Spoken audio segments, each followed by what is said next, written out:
Hey Blenders, it's Sean, and here to introduce you to a new bonus episode of ReelBlend. We are back with Rian Johnson, the director of Glass Onion, a returning guest to the show, and somebody we've been dying to get on ever since we managed to see Glass Onion. Gabe and I caught it in Toronto, and then Jake and Kevin caught up with it later. We all love it and couldn't wait to discuss it in depth with Rian. You guys are going to be able to see this in theaters in select markets over the Thanksgiving holiday. So we wanted to make sure that we had a spoiler-free conversation that we could put together with Rian Johnson that you guys get a chance to listen to. If you do get a chance to go out to theaters and see it, because it's going to be in some limited screens before coming to Netflix in December, you'll hear in the conversation that there's a few things that we reference that Rian definitely dances around. I mean, he without a doubt wants to protect all the different mysteries and the secrets and the reveals, as do we, because we want to make sure that you guys enjoy this in a theater and that you experience this story from start to finish. But this is still a really fun listen, and he gets into some incredible Breaking Bad stuff as well too, and some more digging back into Knives Out and what he learned from that, and just Agatha Christie and writing murder mysteries. It's a really, really fun conversation. So without further ado, this is Rian Johnson on a bonus episode of ReelBlend discussing Glass Onion, a Knives Out mystery. I was sitting in the world premiere up in Toronto, and following the movie, there was a Q&A, and the very first audience member who stood up asked you a question about something that we've been fascinated about, but I couldn't believe that mainstream people knew it as well too, which was that ability that you got in Knives Out to shoot on film for one day for your birthday. And this guy stood up and he asked you if you had the ability to do it again. And I was like, I can't believe that was the first question out of the gate. Do you remember that at all? It was pretty darn cool. I mean, usually, it's fun to answer questions. It's always, how many days did you shoot, or what was your budget, or so that to have somebody pull that out was really, really cool. I wish I could have answered yes. I wish I could have told him yes, but we didn't on this one. But why do you think that's so important to your fans, that you get the ability to shoot on film? I mean, to be clear, I don't shoot on film anymore. So sure, yeah. but I mean, I think because I think that speaks to someone just like me, and probably like you guys, that grew up with kind of just loving the romance of films being shot on film. And I shot on film up until The Last Jedi. We were still using film cameras, and there's just something about growing up. And I used to edit also on film. In film school, we were like the last class at SC to be cutting on moviolas and to actually be splicing together 16 millimeter film. A short I made out of college, I cut my own negative on. So, I mean, I love just like working with film. And yeah, I don't know, man, I love that. It's, we shoot digital now. And the reason we do is my cinematographer, Steve Yedlin, is a huge tech head, and he has put a ton of work into film emulation, to the point where I don't know, I watch, I look at Glass Onion, and it feels like it was shot on film to me. Absolutely. That said, I just watched the printout of the film print that we struck of it. And it looks even better. Not because it looks clearer or brighter or cool. It's got that slight imperfection of film that just lends this air of romance to it, I guess. I can imagine. Yeah. Rian, I want to talk about the initial creative process of when you're starting to formulate what the story and the mystery is going to be. And I'm really curious, at what point in your creative process do you come up with the killer and the motive? Because I would imagine it needs to be pretty early, because it's almost like I kind of visualize it as the sun and the planets are like the other plot points revolving around it. Is that like one of the first things you figure out? It's one of them. Yeah. It's kind of in a cloud of like the first stuff that I have to figure out. Although, I mean, I feel like, the way that I try and approach these things is first and foremost thinking about them dramatically, thinking about them as a movie, like what is going to have the audience leaning forward in that Hitchcock way, as opposed to kind of leaning back and stroking their chin, trying to solve the puzzle. So as central as something like Who is the Killer is, it's really it's central in that it's one piece of dramatically who's going to play what part in this. It's funny with Agatha Christie's books, for instance, like I feel like there is actually kind of a trick to solving them. And the trick is rooted in not finding clues, not putting the pieces together. It's rooted in the fact that she was a good writer.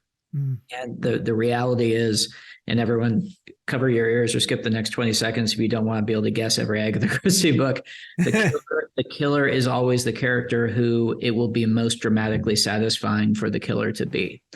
It's the and that's kind of the reality of any good murder mystery, is that you're going for satisfaction at the end above and beyond. Oh, I never would have guessed that person did it. And sometimes most often you don't guess who did it, but when it happens, it feels good in the same way that any type of movie ending feels good, because the dramatic stakes have been built up to a point where it's actually the conclusion of a story and not just the reveal of a puzzle answer.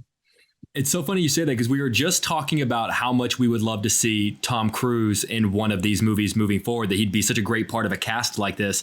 And initially I go, oh, he's got to be the killer. Like, you have to make Tom. And then Sean, you said like, no, he can't be so would Tom Cruise, killer or no?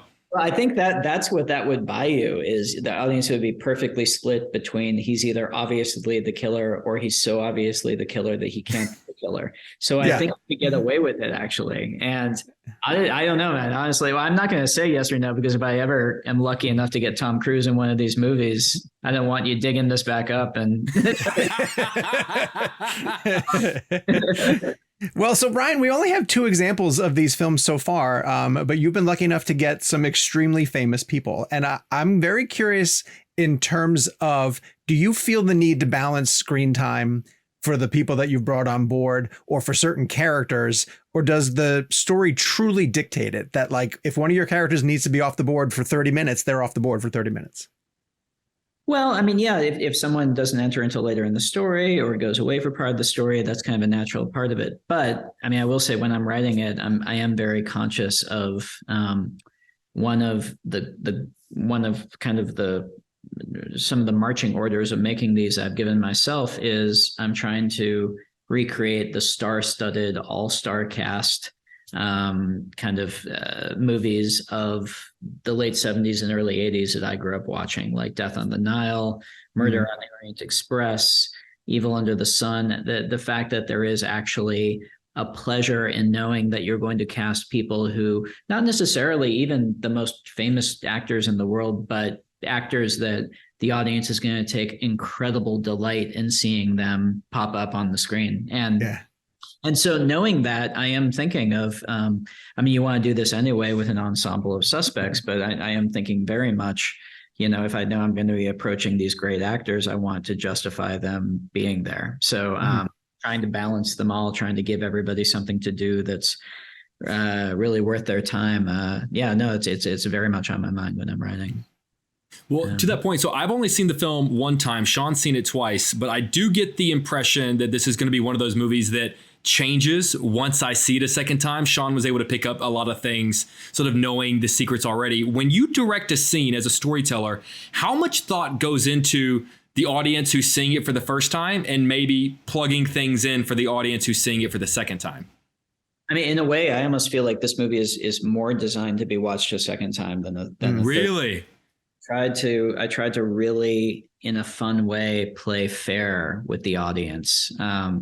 In some ways that are just subtle and kind of clever, but in other ways that are dramatic and hopefully, I don't know. I'm curious, Sean, what your experience was seeing it a second time. When I was making it, I was very much in the mindset of, this will be so much fun the second time when you know what's happening here, to kind of parse out that first half of it. Yeah. Oh, well, I mean, there are things I can't discuss right now, but there are certain performances that I feel are Oscar worthy, because once you realize what's happening, and who might be playing whom, it throws you completely off the trail. And even, this isn't, I don't think, spoiling much of anything. It completely changes Benoit's spot in the story, like, you follow it a certain way, but when then you're like, it's a totally different experience, and extremely rewarding.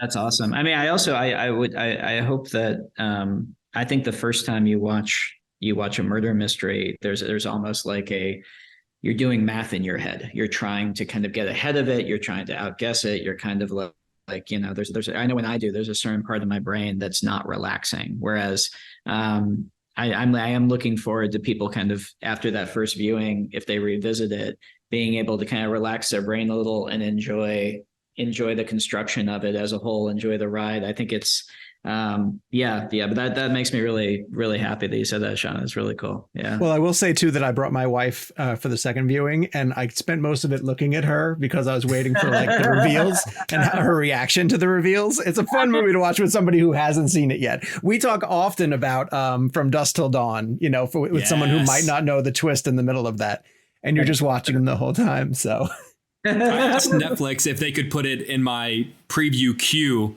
to be able to watch for a second time at home, and they lovingly told me no. Well, luckily for you, it's out in it's the 23rd. There we go. So yeah, silver platter right there for you, man. Well, along those lines, Ryan, is there any plan for you to do an in-theater commentary for this, a track that people can slap on? I need to get my ass in gear. I would absolutely love to. I've been so completely overwhelmingly busy between this and the post-production on Poker Face, my TV show, that I just haven't had time to do it. I got to see if I can get it out there before the movie comes out. Although also, I mean, I don't know. I have to get into it with Netflix. I don't think at the moment Netflix has the option to do a commentary track on their Netflix releases even. So right. Something that definitely could also be something that you could use at home, I suppose, you know. Is that so funny that like at the time when you did that for Bloom, I heard you say in interviews, you were like, this was just to get people into the theater, you know, and now your fan base kind of wants it. I know, it's really cool. I mean, when I was a teenager is when Criterion was just starting to put out laser discs, and I spent one summer at my grandparents' place in Denver, and they had a laser disc player, and so I would just rent Criterion laser discs, and I would buy blank VHS tapes, and I would tape the laser discs. I would do one copy clean and one copy with the commentary track.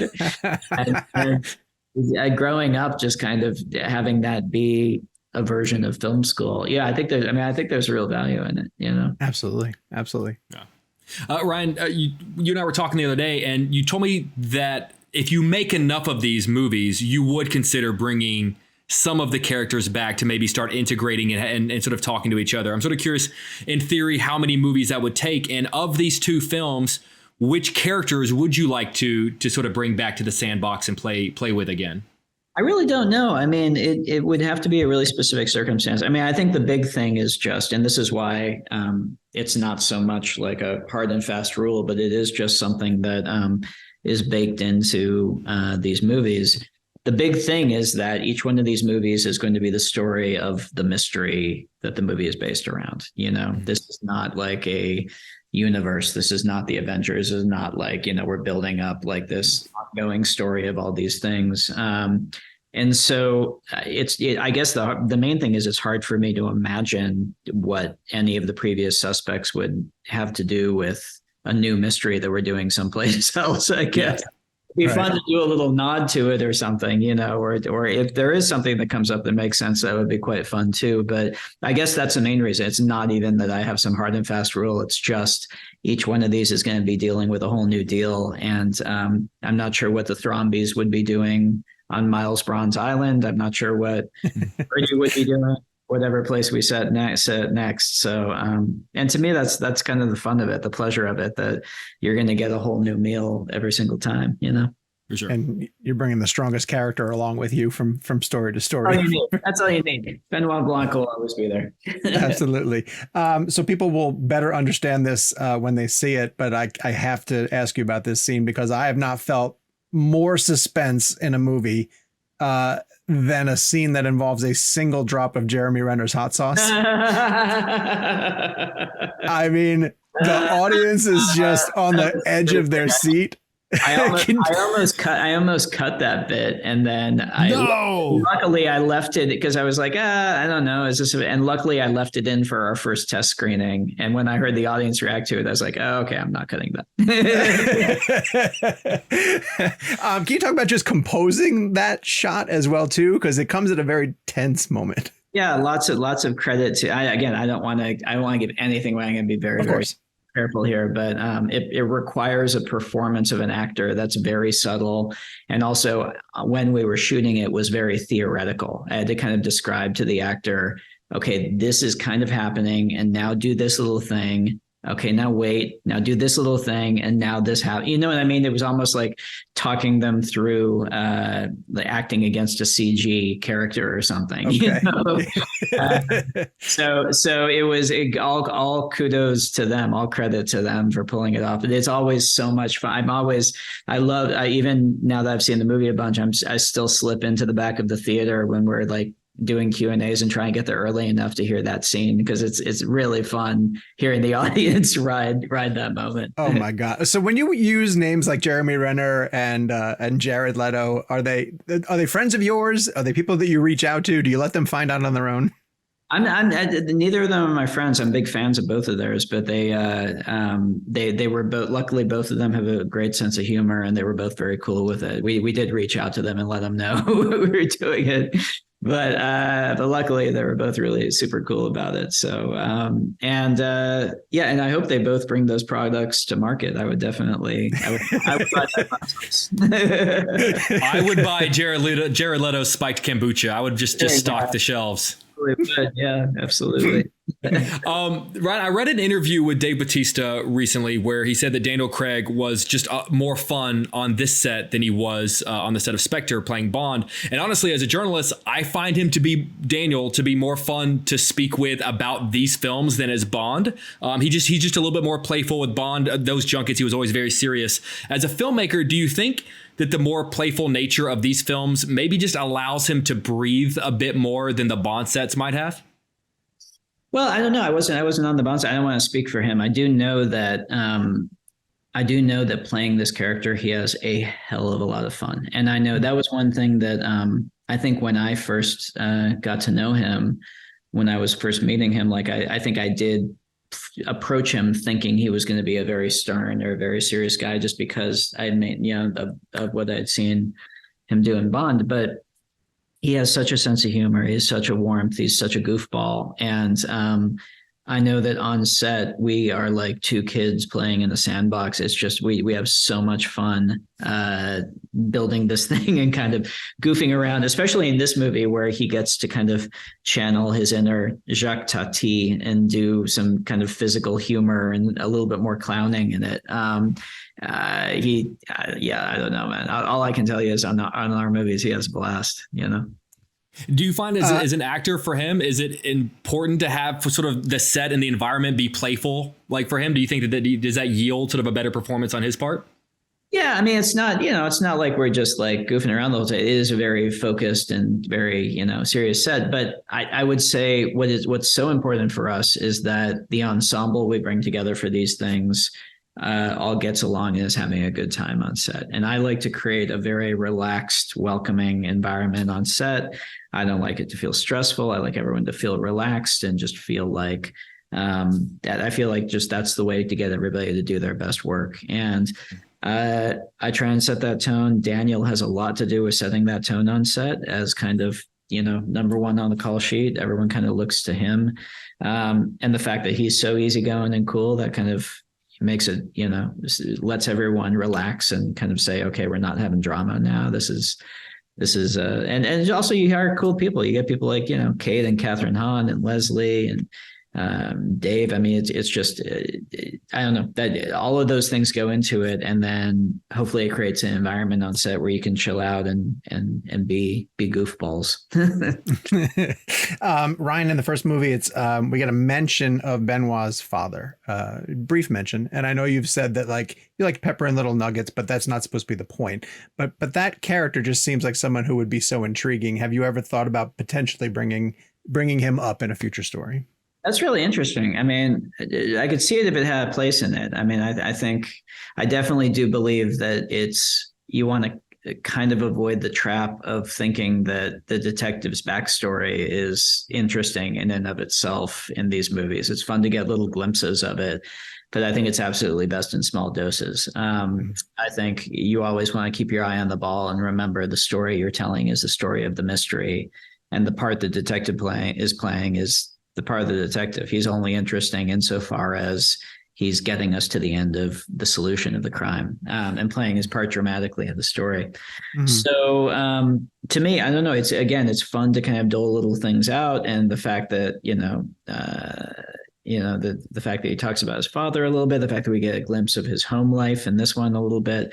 Mm-hmm. I mean, I love stuff like that, and it all goes into who he is, but ultimately who he is the detective, and you got to kind of stick to your guns with it. I like too. There's an element where Catherine Hahn was like, "Oh, you're the guy who solved the thing with the belly dancers." And In the first one, we had the tennis champ, Tony Collette is like, "You solved that thing with the tennis champ," and in this one, it's a ballet dancer. I like building these other phantom giving hints of like these exotic, crazy cases that he's solved in the past. Now, do you know them? Do you know and Daniel know the details? Are you guys familiar, or do you just make that up on the spot? It's enough work making up the actual mystery. The tennis court one was drawn from was a reference to one of my favorite movies, Sleuth, the original film with Michael Caine and Lawrence Michael Caine. Yeah, so the mystery, the end of his mystery book that Laurence Olivier is dictating into the machine at the beginning is a death by double fault, and he's describing the detective like throwing a body out onto the tennis court. And John Dixon Carr actually had a mystery that was like had a similar kind of thing at the heart of it. So anyway, yeah. So they're mostly just kind of references, but to me, that's what's fun, is just the intrigue of like, oh, what could that have been? It's a blast. It's a blast. Ryan, circling back to, you're talking about like the importance of having a good vibe on set and everyone having fun. I want to say 3 words to you and have you explain to me what they mean. What does Mafia Game Nights mean to you? Oh my God. All right. So when we were, we did the first half of the shoot in Greece. Second half of the shoot, we were in Belgrade in Serbia, which is a great town. I've made my second movie, The Brothers Bloom, there. I love Belgrade, but we were there right in the middle of the Delta spike, and so the COVID numbers were terrible. So we were all we wanted to keep everyone safe, so we were all very locked down in this very nice hotel in Belgrade. And so on weekends, to blow off steam, we would rent out the hotel bar on the roof.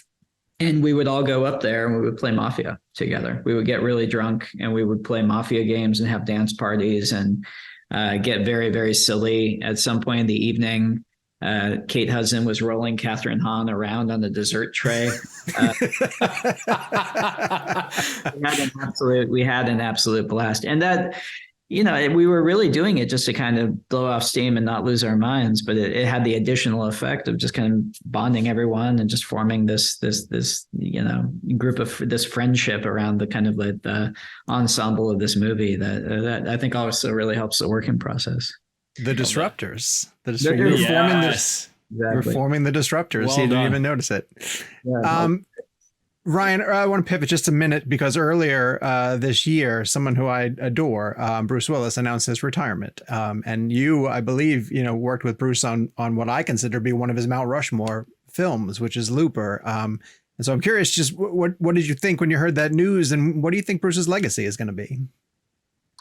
I mean, it was so, incredibly sad to hear the news. And Bruce is one of, obviously he's one of the all-time great movie stars of our generation. He's a fantastic actor who's left some incredible performances that I think are going to only grow in estimation over the years to come. I think as an actor, he was tremendous. And just personally for me, he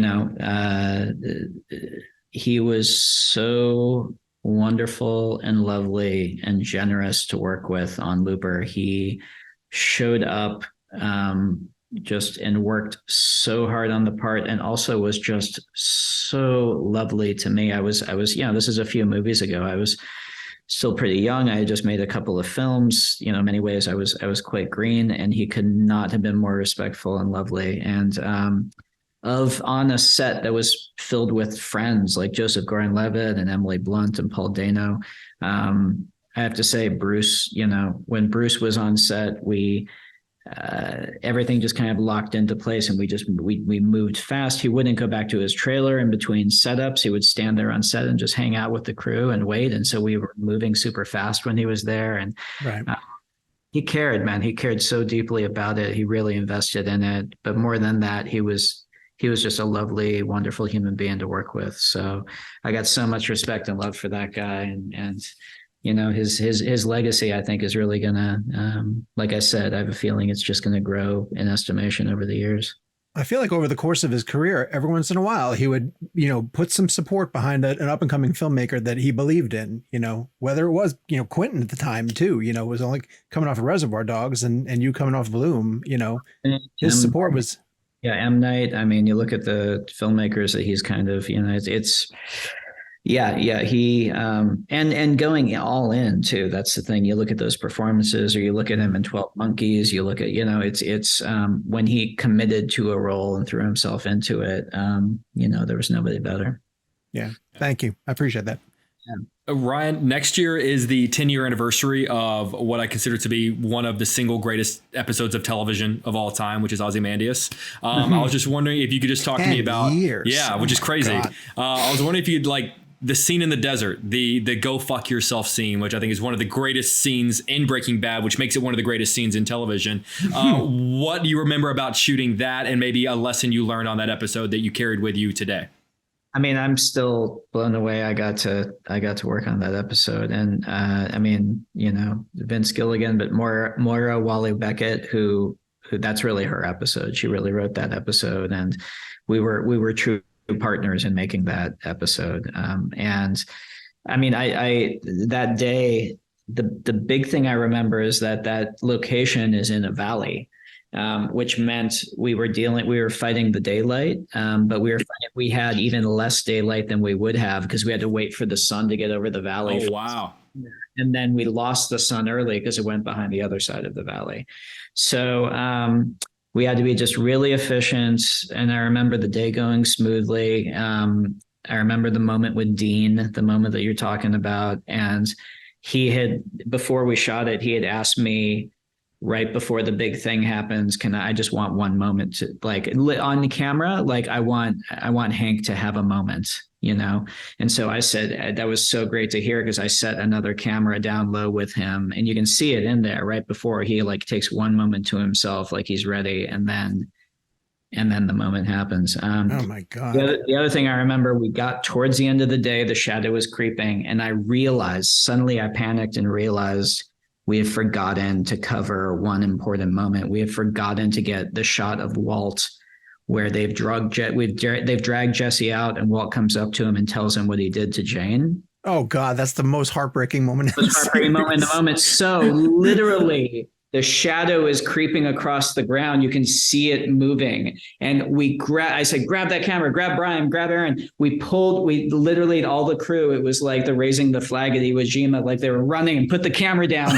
The thing was, and you could see the sun coming. We put Brian, and stand here and right here. And go. And we just kept the camera rolling and got Brian just walked in and fucking nailed it. Like, oh my God. Like 3 line readings, and like the shadow of the valley is crawling up his calf, you know, and we're just about to lose the light, and he nailed it. And I think there's an urgency and an energy to what he's doing where you can feel that rush that we had trying to get that final setup. That's one of those like really fun moments of just, I'll definitely never forget that. Oh my God, that's incredible. All right, I want to bring it back around to Glass Onion because I honestly can't say enough good things about it. There's something that happened during the Toronto screening as well too, which I want to make sure that you're aware of, because obviously you're a screenwriter first and foremost, and your script gets applause breaks. lines of dialogue get applause breaks. How does that feel to you? It feels so good. I mean, look, we engineer these movies to be made to be seen with audiences, and it's been so much fun to finally be able to put it in front of crowds. And I've never enjoyed before watching my own movies with crowds. I've always felt just like a pit, just like my stomach in knots. And are they liking it? What's going on? Until I started making these movies. And now like I said, any Q&A I show up to, I'll get there early so I can stand in the back, because feeling the crowd enjoy it and feeling them, ride those moments and everything. I mean, it's why we make movies. It's why we go to the movies and feeling it happen. It's a really good feeling, man. It's a really good. Tell us about the day that Netflix told you it's getting theatrical release then. Oh, we were so happy. I mean, that had been a long, long conversation, from the very beginning. That was something that Daniel and I and my producer Ram were really made clear to them. It was super important to us, and all credit to Netflix. I'm really thankful to them that they stepped out of their comfort zone, reached across the aisle. I'm thankful to the theater chains that they made the deals with, that we were able to make this version of it happen. I'm hoping it does well and people go out to see it in theaters, and then I'm hoping they go home to Christmas with their families. They say, "Oh, you haven't seen this? It's great," and put it on, and one supports the other. I think that's the main reason I'm hoping it does well in the theaters, and I'm hoping it does well on Netflix. I want it to do well anyway, but I really do believe that streaming and theatrical can complement each other. And if we can show that, hopefully we can get even a bigger theatrical thing next time, or at least keep it. Well, that Twitter has to be mad about something always. And the most recent thing that they're mad at is people are sharing seating charts for the theaters in their area, and they're packed. They're full. They're full. The thing is, a week back when we first announced the tickets were on sale, I didn't know how much to lean into. Like, please buy them now. Please go now and buy them early, because I know that I feel really bad in the next week if people can't get in to see it in the theater. Yeah, I mean, good problem to have. It's a good problem to have. It's a good problem, but I want everyone who wants to see it in the theater to be able to see it in the theater. So I'm bummed. But like I said, this is more than we thought we were going to get for it. I'm happy that some people will get to see it, and the ones who don't, hopefully down the line after the Netflix thing, we'll be able to do special screenings. We'll be able to have it out there or something. But I'm done anyway. But that'd be amazing. Good. I guess good problem, but problem nonetheless. Well, Ryan, you are probably one of the busiest people in Hollywood this week, so we can't thank you enough for taking the time to sit down with us, man. It means a lot to have you back on the show. Jake, thank you guys so much, man. I really appreciate it. Thank you so much to Rian Johnson for coming back on the show. I really hope that he becomes a show regular, because he's a lot of fun to talk to, and has a ton of great stories about making, we didn't even get into Star Wars on this as well too. So there's so much to discuss with him.